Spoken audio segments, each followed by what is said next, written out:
అడుగులు ఉన్నాం. 3 ఏళ్ళు అయింది వెంకట్రామరెడ్డి ఎమ్మెల్సీ.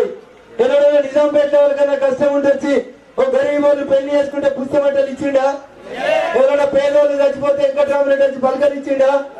ఎవరైనా తమ్ముడు చదువుకుంటా అంటే తీసుకుపోయి పట్నంలో కాలేజీలో చేర్చిండా? మరి 3 ఏళ్లకోనే 3 రూపాయలు ఖర్చు పెట్టలే వెంకట్రామరెడ్డి. ఇప్పుడు వచ్చి 100 కోట్లు ఇస్తా అంటుండు. ఎన్ని? హరీష్ కు 100 ఇచ్చిండు, పద్మకు 10 ఇచ్చిండు, కేసీఆర్ కు 1000 ఇచ్చిండు. మధ్యలో మనకు అప్పుడప్పుడు ఇంత పైసలు ఇస్తారట, ఓట్లు అప్పుడు ఇస్తారటనా? మొన్న హరీష్ రావు కూడా కదా పైసలు వచ్చి గెలిచి వచ్చిండు. ఇప్పుడు కూడా లేవనుకుంటారంటే మా నిజాంపేటలో గరీబ్ వాళ్ళు ఉన్నారు, మెడల మాసం బంగారం లేదు, 1000-2000 అయితే ఓట్లు ఎత్తారు అనుకుంటారు. ఎత్తారా? కారుకి ఎత్తారా?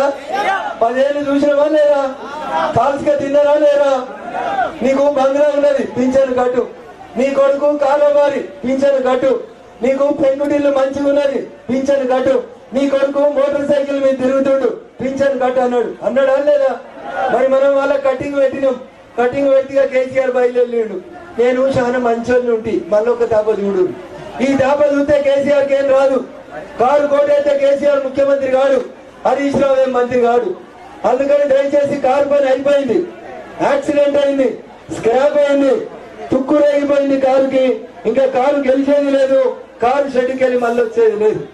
ఇక చెయ్యనైతే మొన్ననే చూద్దాం, 5 నెలల కింద 2004 కాలే, 5000 15,000 కాలే, 2 లక్షలు మాఫీ రాలే. ఆయన ఇంకా ముఖ్యమంత్రి అయినా అనుకుంటున్నాడు రేవంత్ రెడ్డి. ఒకటే తరీక బూతులు తిడతా ఉన్నాడు, లొల్లి పెడతా ఉన్నాడు, గాయి చేసి మాటలు తిట్టుడు తప్ప 2 మంచి పనులు చేస్తలేడు. అందుకని దయచేసి ఒక్కసారి ఆలోచించుర్రి. ఇన్నిసార్లు ఎవరెవరికో వేసిర్రు, ఈసారి మీకు పువ్వు పెడుతున్న మోడీ గారికి అయింది. ఈ ఎలక్షన్లు దేశం కోసం రాములారి గుడి కట్టిన నరేంద్ర మోడీ గారి కోసం ఈ ఎలక్షన్లు జరుగుతా ఉన్నాయి. కాబట్టి దయచేసి ఒక్కసారి ఆలోచించుర్రి. బీజేపీ వస్తే మత ఘర్షణ అవుతుందని చెప్తారు. మా ముస్లిం అక్క చెల్లెల్లో కూడా ట్రిపుల్ తలాక్ ఉండొద్దని, వాళ్ళకి కష్టం కావద్దని, ముస్లిం ఆడబిడ్డలు కూడా బాగుండాలని ఆలోచించి సబ్కా సాత్ సబ్కా వికాస్ అని ఆలోచించి నరేంద్ర మోడీ గారు ముస్లిం ఆడబిడ్డల కోసం ట్రిపుల్ తలాక్ చట్టాన్ని రద్దు చేసిండు. అందుకని దయచేసి ఒక్కసారి ఆలోచించుర్రి. ఎండలు ఎక్కువసేపు మిమ్మల్ని నిలిచబెట్టడానికి నాకు మంచిది కాదు. 2 మాటలు గట్టిగా చెప్పిపోతా. మొన్న జనవరిలో రాములారి గుడి ఓపెనింగ్ అయిందా? మీరు కూడా గుడి కాడికి పోయిరా? మీ ఊర్లో గుడి కడిగిరా? పండుగ చేసిరా? సర్పంచ్ వచ్చిండా? ఎంపీటీసీ వచ్చిండా? అన్ని పార్టీల వచ్చిరా? ఏమన్నారు?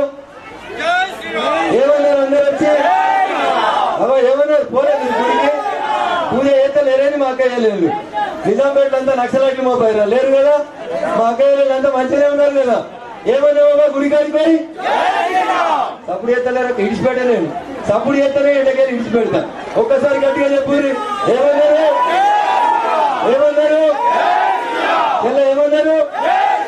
ఎవరు కట్టించారు రాముని గుడి?